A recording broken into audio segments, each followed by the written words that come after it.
This copyrighted telecast may not be reproduced, retransmitted, or used in any form without the authorized written consent of NASCAR Broadcasting. NASCAR would like to thank all of our loyal fans for your continued support, and we hope you enjoyed today's broadcast. They went behind. They had a fast race car, ended up 12, so they're trying to rebound sitting 19th. Shannon? Yeah, David Gilliland currently running 12. He started this race. He said the car was awesome. He told his guys over the wall, he said, don't let me do anything to mess this up. Well, they went caution on the track. 70 cars had contact with the wall guys rolling up the backstretch. Looks like he lost the right front tire. He hit the wall very hard, Johnny. Yeah, definitely knocked the toe out of it. That bead on that right front tire here, because you do use a lot of brake. That tire does get that wheel gets so hot from that brake heat that it'll actually melt that bead on the tire. And I'm sure that's what's happened here. Pull down, that's Carl Edwards. He is being shown a lap down by virtue of the unscheduled stop, and the two right side tires had a right rear tire going down. So right now there are 30 cars on the lead lap in trouble off of turn 2. Yellow's out. Yeah, Michael got turned around right there. Didn't get hit. Been pretty lucky. We'll get turned around here and not lose a lap. We're all right. Come a on little around. damage on the right rear. One around. In turn 2. It's like a little bit of a chain reaction thing. These guys kind of got bottled up in front of him. He slowed down, and the guy behind him did not. Yeah, it happens a lot here as you get down into turn 1, and everybody's trying to get sure they need it. Jimmy Johnson, the 48, trying to make a move inside the 31 car. That's Jeff Burton. We got the 16 car up in the wall. And he is locked into the chase, but having a tough day. He just bounced that Ford off the wall. Now gets it going again. Caution is out. Pretty good. Yeah, he was out of control getting in there. Wow, look at that. Wow. Looked like those final laps a week ago at California when he was hanging on, trying to run Jimmy Johnson down. Stewart is David Reagan, and he needs to get to the 07 like Stewart's trying to do. Yeah, the problem is the 99 car, Carl Edwards, he has nothing to lose right here, and Clint's got everything to lose.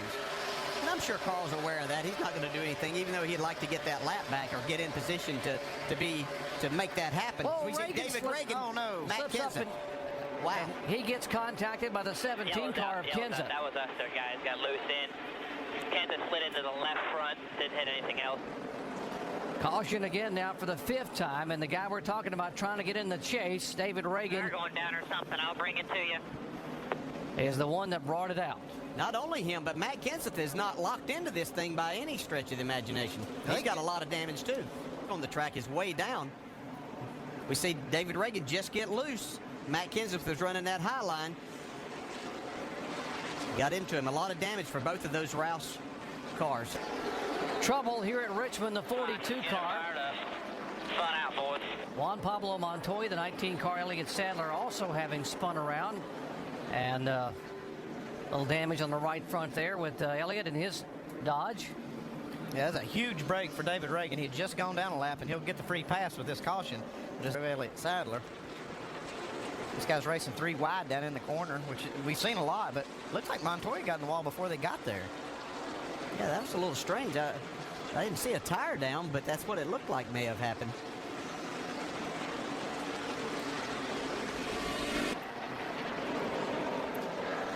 Back at Richmond, caution number 7 on the day. Sam Hornish's Dodge just spun around. There was some contact up out of turn 4 with the 1 car of Martin Truex Jr. Sam trying to get it refired. There's Martin. He has refired and joined the fray.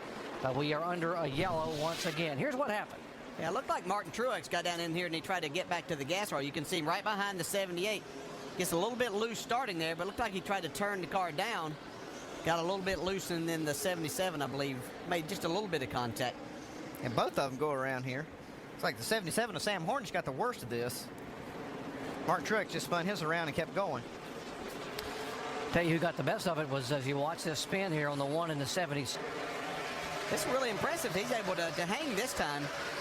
They've been working on that car. They got together. And Kyle Busch goes around. It's weighed 185 laps, Dale. Yeah, I guess I was wrong about that. I think you meant 2 laps. Twice today, I meant. That didn't look intentional to me. That's all right. Now here moments ago, there's the 88 behind the 18 this time entering 1. Well, you see Dale Jr. He hit the brakes real hard, locked the left front up. Looked like he tried to stay off of Kyle in that particular instance. Yeah, and you had the 18 coming down to make his entrance into the corner. I'm not sure. Ace, and here up front, Tony Stewart trying to take over the lead. Didn't quite get it done. Yeah, this guy's spin off turn 4, Elliott Sadler. Got another flat tire on the right front. Right front's down. Take it easy. Right front is down. Take it easy. Yeah, good shape on the pace car. Good shape on the pace car. Be coming at you guys. Been a pretty good homecoming thus far today at the back of Jeff Burton's car. Stand behind you. Stand behind you. Keep coming. Caution's out. Caution's out. This race has really changed a lot.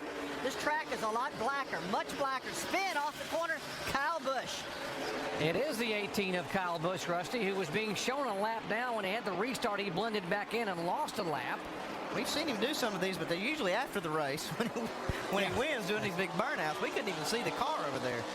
Andy, this is playing right into something you mentioned a while ago. I'm going to give you credit. The 11. Let's see if Elliott Sadler, there was some contact there.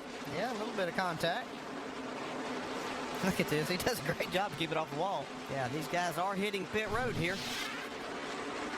Yeah, scraping along the outside of the wall down in turns 1 and 2. There is the car of Brian Vickers, and it will bring out caution. Caution's out. Still inside. You know, we saw that kind of developing as Vickers issues there. You see these guys, Ruderman and Schrader, racing really hard, and this really cost Schrader that lap right here because that 83 car had a problem. Got up against the wall here with a flat tire. Good news is Schrader will get the lucky dog, though. well. Guys, I tell you what. On the last run. So right now, Clint Boyer back in the chase. Guys, they've also told him, save fuel. We have Caution on the track. Go up a little bit. Go on up a little more. Boyer snuck through there. This happened right in front of Clint Boyer. Yeah, I think it was the 43s you see there. The 99 and the 21 were the three that I believe were. Bobby Labonte. Watch up in the front of this from Michael Walters on board. Looks like Bobby Labonte gets a little bit loose right there. And then Carl Edwards, in trying to miss that, got below and got into the side of Bill Elliott. Richmond Racing. Under caution once again here at the Chevy Rock and Roll 400 at Richmond. The 66 car of Scott Briggs spinning around, coming up off the corner. Here's what happened to Scott. It's kind of a lazy spin, really, off of turn 2, all by himself. Track gets pretty slick after they put a lot of laps on these tires. Hey guys, Dale Jr.'s really been struggling with this car. They haven't made any major changes, just air pressure. Caution on the track, guys. Yeah, Shannon, the 15 car, Paul Menard up into the wall. He'd had a couple of close calls over in turns 3 and 4, and he finally hits it up here. Looks like Patrick Carpentier is involved in this also in the 10 car. Carpentier spun in front there. What happened? Carpentier got in here and got against Paul. Yeah. Both of them spin. A little synchronized spinning there, and Menard gets the worst end of it. He does contact the safer barrier up there, bringing out caution for the 14th time. So we'll go back. How clean is he going to race Jimmy if it comes down to the last lap? Let's see, 39 races. Watkins Glen, August 2007. That's over a year. That's a long time for Tony Stewart. Jimmy is not going to give it to him, but he wants these 10 points real bad. Now, you know, Jimmy wasn't running that high before Tony caught him, so he kind of forced his hand to go up there when Tony got to the inside of him, and it's actually been faster for Jimmy. 5 to go. These guys are actually running lap times just about as fast as the third place car running when they're running side by side, and Denny Hamlin's all by himself back there. I know we've talked a lot about the chase. Clint Boyer is in good shape. He's kind of set in right there right now. If nothing happens, he's going to be the driver that's going to make the chase. But these guys are having a great battle for the lead. 3 to go this time by. Tony actually moved up across.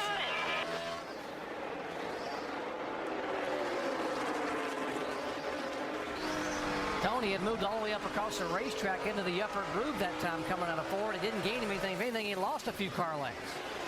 A couple of times, Tony really forced Jimmy to get up higher and higher in the center of the corner, and he's really making this work. Clear by 1, 2 to go. As much as Tony wants to win, this is 10 more points that Jimmy Johnson's going to be closer to the lead. I'm so impressed with Jimmy Johnson because he was really beat. That 20 car had caught him and was going to pass him. He moved up a groove and found a way to make his car faster.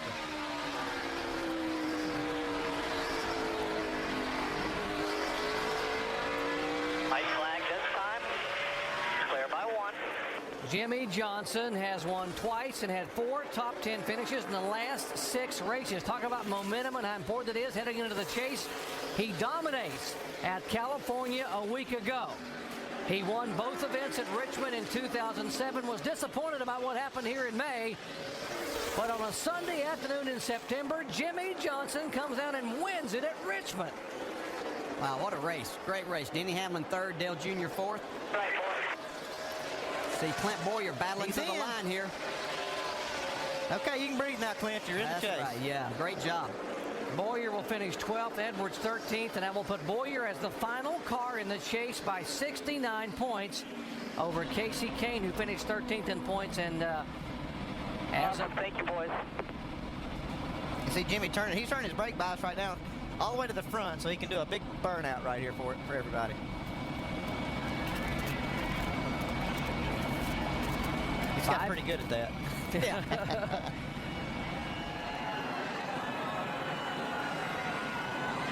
Phoenix, Indianapolis, California, and now Richmond. 4 wins on the season for Jimmy Johnson. 40 bonus points heading into race number 1 in the chase next week at New Hampshire. This copyrighted telecast may not be reproduced, retransmitted, or used in any form without the authorized written consent of NASCAR Broadcasting. NASCAR would like to thank all of our loyal fans for your continued support, and we hope you enjoyed today's broadcast.